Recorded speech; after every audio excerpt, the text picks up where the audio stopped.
So, Spencer, warm us up. Tell us a little bit more about yourself. You went to the University of Utah, CPA. Yes. Give us some history. Give us some background. CPAs are usually really boring people, right? And well, liven it up, yeah. Liven it up? That's about it. I mean, that's about as good as it gets. Add a little fluff, Spencer. Come on. Russ is not your typical CPA, right? I mean, he's pretty flamboyant and he's awesome. It's true. So. You can see it in the shoes. Did anyone else see Russ's shoes? Yeah, I did not dress properly today, that's for sure.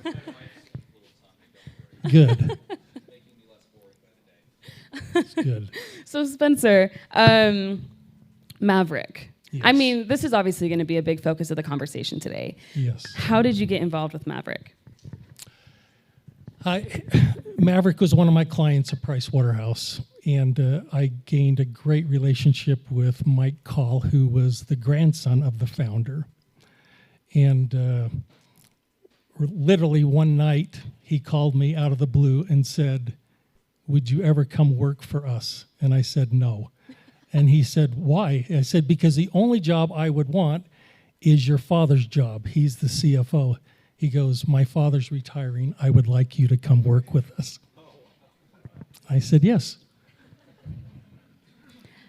And so my wife would tell when people said, "Spencer's going to work for Maverik," and they'd say, "Well, what store is he going to work in?"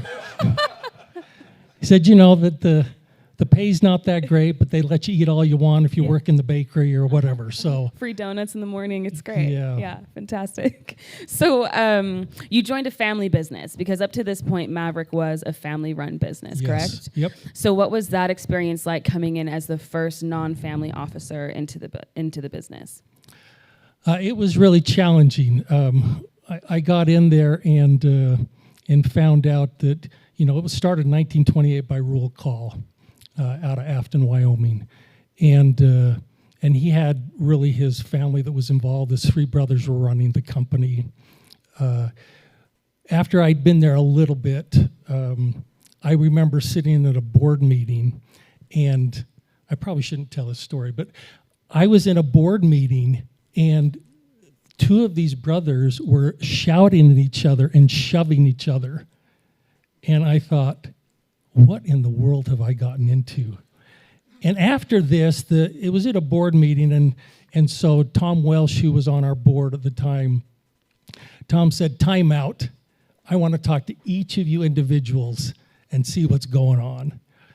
And I left that meeting, and I went into my office with Mike Call, and I said, "What is going on with your family?"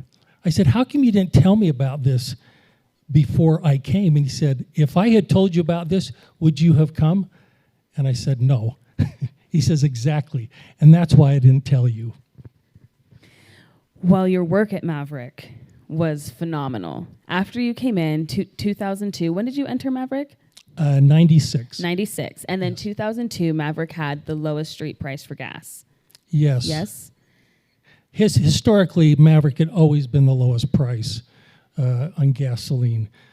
We had a price philosophy, or they had a price philosophy for years, is that they would always be the lowest street price.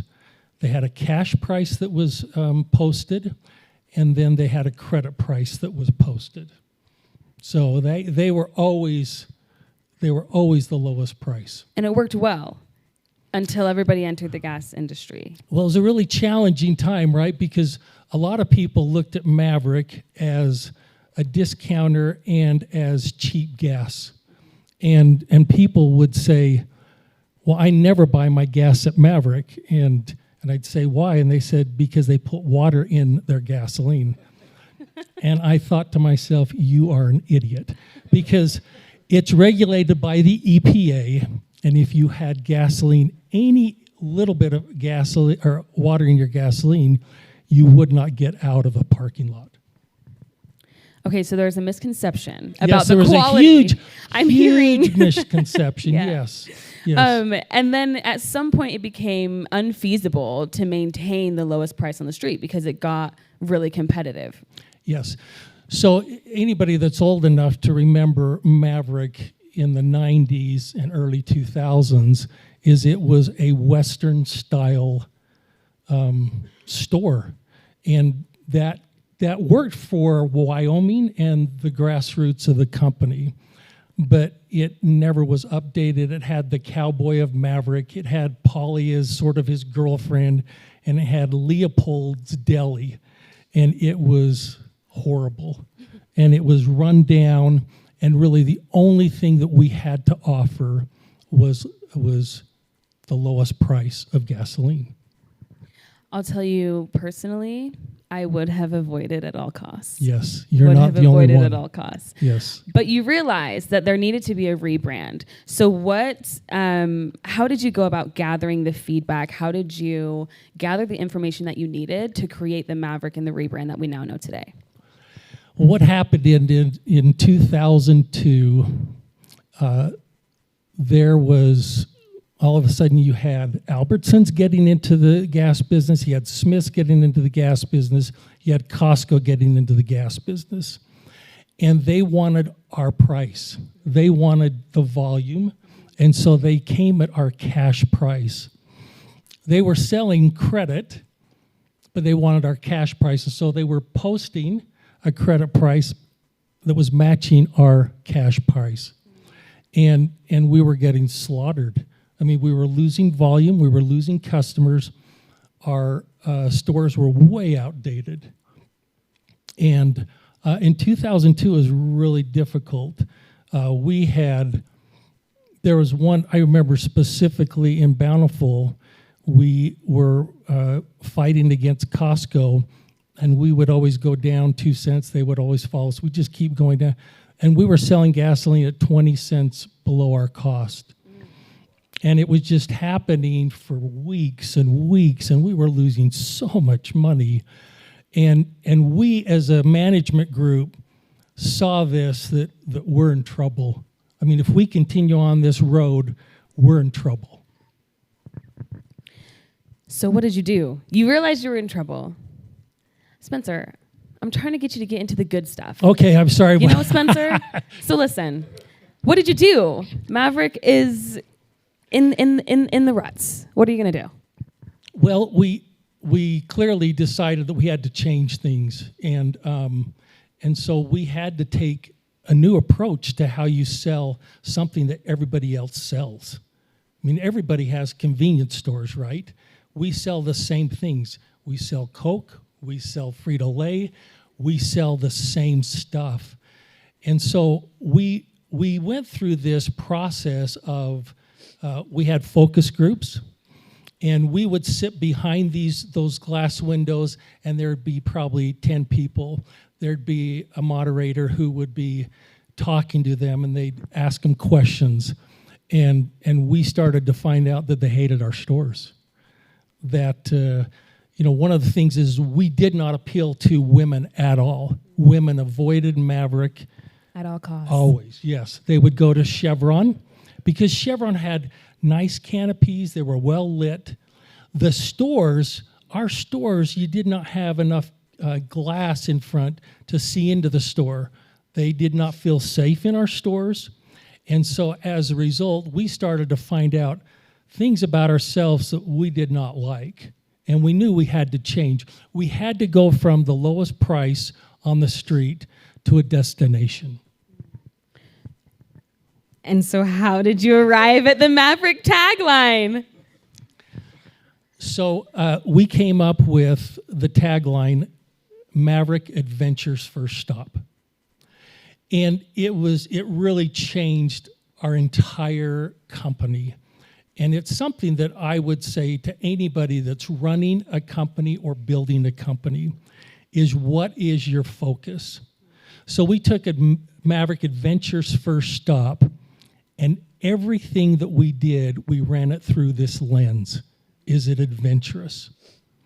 So as far as our stores, right? We built stores that were adventurous. You go in and there were murals, and we had things hanging from the ceiling, and we then started, building great gas layouts where there'd be a lot of fueling pumps, and there was a sky that was blue, right? And the canopies were wrapped, and And then we started looking at our truckers, our tanks.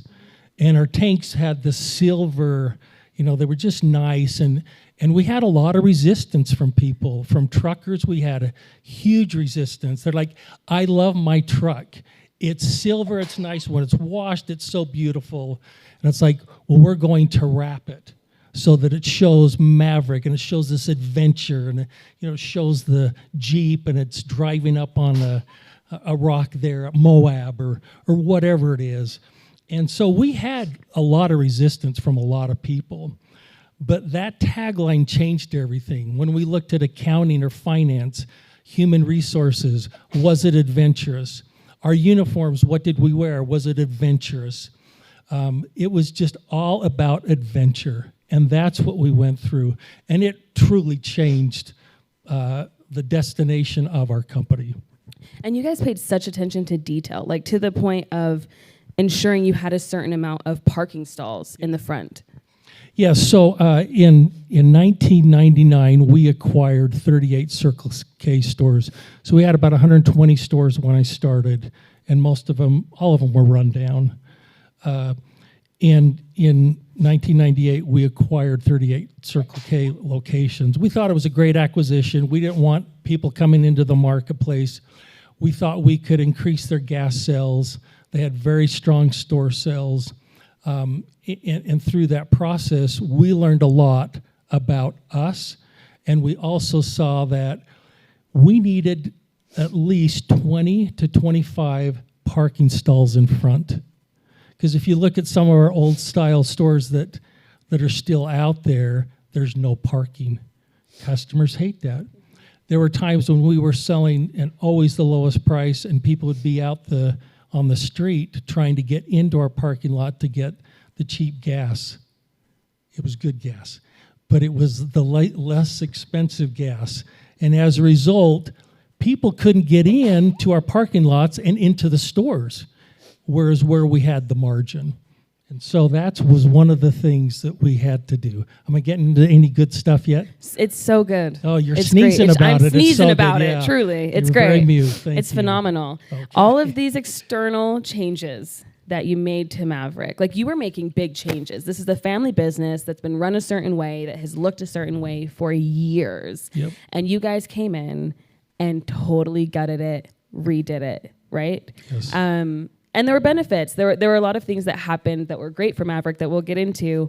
But how did you, as you came in as a new officer into this family business on this new leadership team, were there any feelings of imposter syndrome? Were there any feelings of doubt in the big decisions that you guys were making to this business? And how did you deal with those? So I tell you about that story where the brothers are fighting each other and they're shoving each other. I mean, literally, it's like these are 60-year-olds that are shoving each other and yelling at each other. And after that board meeting, Tom Welsh sat down and he said, after he met with all of them, he said, "You have been grooming Mike Call, who is the grandson of the founder, to become the new president." He says, "That's been your plan all along. It's happening today. You three are retiring, and we're moving on to the next generation." And so it was a pretty wild time. The president, who had been asked to leave, he did not want to retire. He owned a third of the company with his family and some other family members. And so he was a naysayer. He said, "These guys are young punks." We were probably 36, 37 at the time. And he said, "These guys are young punks and they don't know what they're doing, and they will run this business into the ground." He wrote letters to all of the shareholders and told them, "Here are the projections in 3 years. Maverik will be out of business, and so you better sell your shares of stock right now." So he was approaching Sinclair, Amoco, Chevron, and seeing if they would buy his shares of his family. And so you can imagine shareholder meetings were really fun, right? I mean, you've got all of these people, and here's this naysayer who is in the background just after us. And we had acquired the Circle K stores. It came into a recession. We had new competitors get into the market, and it was really difficult. There were times I remember in November, and I remember looking at our line of credit, and we had gone up to like 13.5 million, and our line of credit was at 15 million. And I thought, we're in trouble. I mean, how are we going to pay our vendors? How are we going to pay our employees? It was a really, really difficult time. And you're a numbers guy, so you were looking at those numbers. So if you were stressed about those, then they were numbers to be stressed about. But with the numbers, you shared with me on a previous call that the numbers helped guide you in making the decisions, and the numbers helped establish or reinforce the confidence that you may have had in the decisions you guys were making. Can you speak to that a little bit more? Sure. I think what I found is that numbers don't lie. They just don't, and that's from an accounting guy, of course. I love numbers, and a lot of people don't love numbers. My wife does not love numbers. We talk about budget. She hates that word. It's a 4-letter word for her, okay? But I love numbers because they tell a story. And I believe that if people will focus on the numbers, after they get a business concept and they follow it, if you run numbers, it will help you to see if it's where you should be going, what you should be doing. We looked at our margins, our gas margins. We looked at store margins. We tracked it every single day. We watched our volumes. We would even, start setting goals. And especially after we started building these new stores, we started to see not only our store sales increase, but our gasoline sales increase, gallons, because people wanted, it's like they were drawn to it. And that was really our goal, we have to differentiate ourselves, and we have to make it a destination location as opposed to, oh, that's the lowest price. Because if you fight on price alone, you will lose. There is a time and there is a place, but overall you will lose. So as you were making these changes, you're looking at the numbers. You guys start to see things going well. But were there any decisions that you felt like may have been mistakes during this time? Yeah. So our Circle K acquisition was a bust, right? It was a total disaster. Part of it was because of the recession, and it was the timing.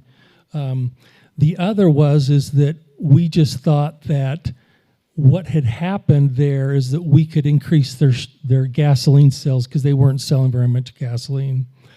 Well, they had such small lots, the throughput was very difficult. And they didn't have very much parking as well. And so that was a real mistake. Not a mistake, but it's something that we learned from. In fact, as we talked on our call, one of the things that we learned from that is they were very good at the sin categories: beer, cigarettes, coffee. They killed us on that. Well, we started learning that their whole program was based on volume because they were getting huge rebates back from the manufacturers. So the more they sold, they got these incredible rebates. And so they had huge beer displays, and they would put in these. And so we started putting in beer displays that were gigantic, and it brought a lot of foot traffic in. One of the things that we also learned is that beer drinkers love very cold beer. And so in our new stores and our prototypes, we started toying with what is called a beer vault. And it was a big vault, and the temperature was much colder. So it wasn't just a regular refrigerated temperature, it was much colder. That was huge for us, and it drew in so many people into our stores. So yes, Circle K acquisition was a real challenge, but we learned from it a lot of great lessons that helped us to become better. So talk to me about some of these strategic planning meetings that you guys were having. What did those typically look and sound like? And what was your working dynamic? How did you guys get from idea to execution? That's a great question. That is really challenging. So at the time that we started having these strategic meetings, this president that I told had left the business, his son was in the business. So his father was telling how rotten we were as a management group. And here was his son in our business. He was running the gasoline side. And so we were in these strategic meetings, and there was always a naysayer, and it was his son, because he was getting fed from his father all these things that have happened. And so it was challenging at times. It was trying to take old blood that had been there for some of our regional directors that were in charge of stores had been there for 20, 30 years. And so for them, they wanted to do stuff the old way. And change was hard. But you had to become nimble and you had to change. Otherwise, you just would not get to where you need to be. And so we learned that through this process. And the other thing that we started to learn is that you got to get on the bus. And if you're not willing to get on the bus and move forward with change, then you have to get those people off the bus. He was one that was off the bus. And I remember having this really fun conversation with them, right? This is the president's cousin, right? And he says, you go tell him that I'm firing him. And that was not fun. But we had to get people off the bus that were not committed to our vision. That was huge for us. Sometimes as companies, and even when we found companies, we bring people in and they're not meshing with us. You have to get to a point to move people off the bus that do not have the vision that you have. You currently serve on several boards, and you are a mentor, and you work with many of the portfolio companies at RevRoad. What have you learned in a board position? I think from being on the board at Maverik for 18 years taught me a lot. It taught me a lot of discipline. It taught me a lot of structure. It taught me a lot of narratives and things that you should give out to board members prior to the meeting. So it's not, hey, let's come to a meeting and we're talking about things that people could have already gone through and hashed out. And so I think I've learned multiple things about the effectiveness of board meetings. Would you mind expanding? What are some of the narratives that say we should have prepared before board meetings? I think a lot of times people say, oh, we have to have a board meeting because of the governance rules. And so what they do is they hand out an agenda the day of. You should send it out a week before. You got to send it out a week before, because how do you know the issues to discuss? Board members are there to help you, right? Board members should be those individuals that are so strong in their backgrounds to help you, and you need to use that time wisely. The worst thing is to come to a board meeting and say, here's our agenda, and not provide any information. So I would always send it out a week before. It had a narrative, it showed graphs, it had numbers. I like numbers, I told you that, right? And it was really important to me. And the other thing is, a lot of times, like, oh, let's go through all these numbers. Here's our sales, here's our income, here's our expenses. Well, people have already seen that. And so now you can talk about what are the challenges that we are having in our business. Let's not rehash things that people already have seen. If they have questions, let's answer them. But the thing that I've learned is send information out beforehand and put the points that you need help on so you can address those. You know, a lot of those people, sometimes they're expensive people and you want to bring them in. You only have an hour or 2 hours of their time. Let's focus on the things that are important. Don't say, hey, this is what, rehash everything. What would you mind sharing with us some of the principles that guide your life and business? The first thing is treat people like you want to be treated. When I was at Price Waterhouse, I had a really, bad experience.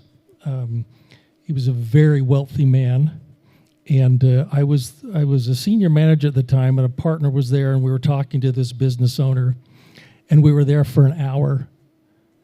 That business owner never looked at me once. He never talked to me at all through the whole hour.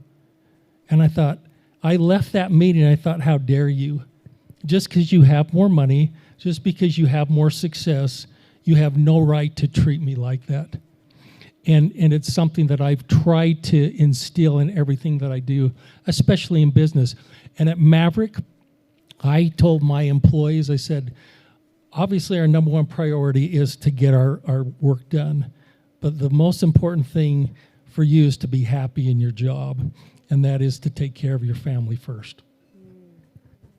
I love that. Thank you.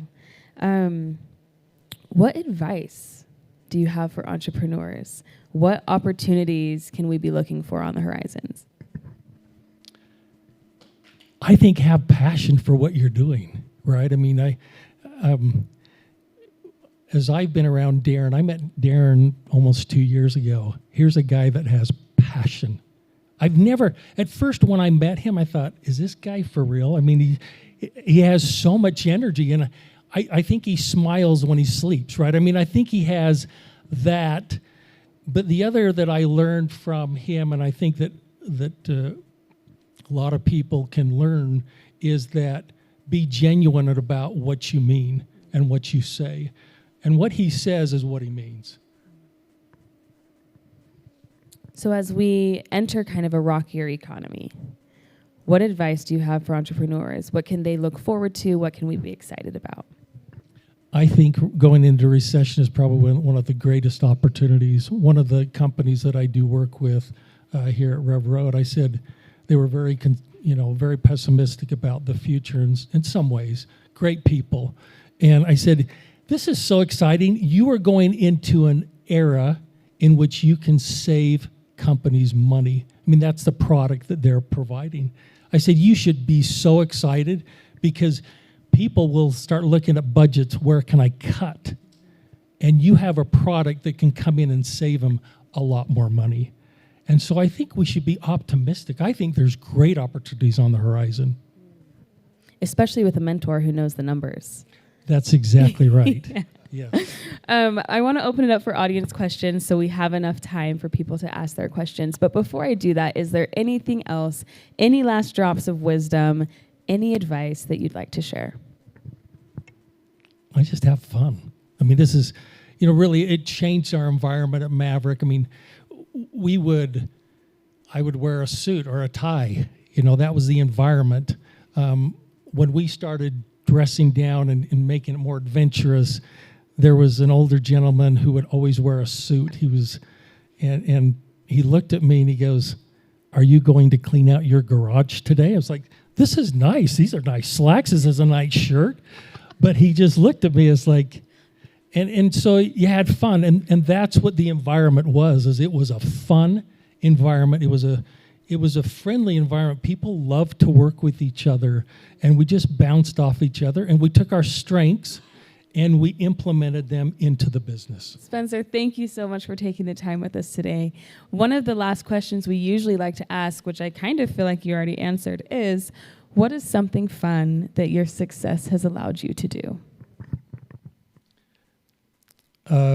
Well, first of all, it allows me to serve on various boards. One of the things that I really enjoy is being involved with Mothers Without Borders. A month after I left Maverik and retired, we went on a trip to Zambia, and my wife wanted to go. She wanted to take our two daughters. At the time were probably 12 and 14, and she goes, they're brats and they need a reality check, and they need to go to Zambia because my wife had gone the year before. And I said, well, that'll be fun. She goes, no, you're going. And I said, no way am I going. That does not sound fun at all. And she goes, no, you're going. I said, I'm not going. She goes, yes, you are. I went. It was awful. It was really awful. After 7 days I'd been there, and I thought, this is crazy. Why in the world would anybody want to come here? There was this young man that this founder then brought in who was 24 at the time. She tells this story of this meeting this kid at age 14, actually at age 10. And this is 14 years later, and she talks about this young man who had been on the street since he was age 5, homeless, and how he was now graduating #1 in the country in Zambia in medicine. And it changed my whole perspective of who I am and what I was doing. And so I love organizations like that. So it gives me time and opportunities to provide and to be part of. The other thing is 2 years ago, in my going over to Zambia, I met 2 incredible people, actually 4. Well, there's multiple, but one of them was Darren and Nicole Hill, and the other was David and Megan Mann. And I'm telling you, and so I met with them, and I got to know them. And then I said, I want to be involved in this company, in RevRoad, what they're doing. And so it's given me freedom to do that and the opportunity to actually be involved with great people. Thank you so much. Wonderful answer. One of the best I think we've had to that question. Spencer, you are phenomenal. Thank you so much for taking the time and sharing your wisdom with us. We have a present for you. Is it a potato? It's a potato. All right. One more time for Spencer Hewlett, everyone.